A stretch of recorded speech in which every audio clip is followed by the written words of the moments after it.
You know, I don't think there's any other journey more like parenthood to push our buttons, because our children are so intuitive. They just know which buttons to push.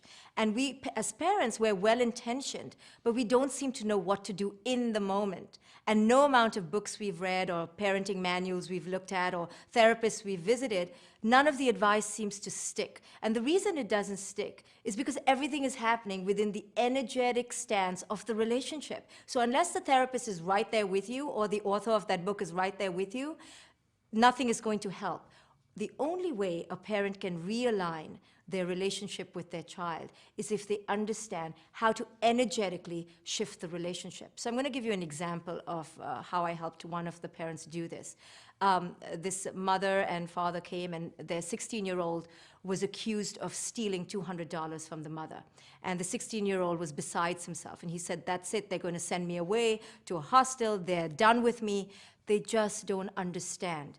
And frankly, I didn't understand either. What could be the reason to steal $200?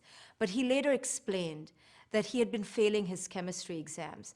And because his father was pushing him so hard and they had such a dysfunctional relationship, he did not want to once more displease his father. So what he did was he stole these $200 and admitted to it, but he said he put it towards a tutor so he could up his grades and once again show his father that he was worthy.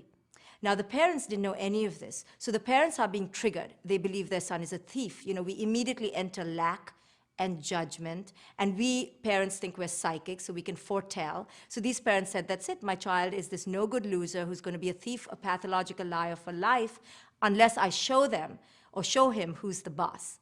But what the parents were missing entirely was that the child was manifesting this unmet need of fearing the displeasure of his parents. So once I showed the parents that the child was just screaming for approval, for validation, for a sense of value and worth that was intrinsic and no longer extrinsic based on grades or success, then the parents began having a different view and a different understanding. And the father then admitted to being so heavy-handed because he had fear and anxiety that his son would not be successful.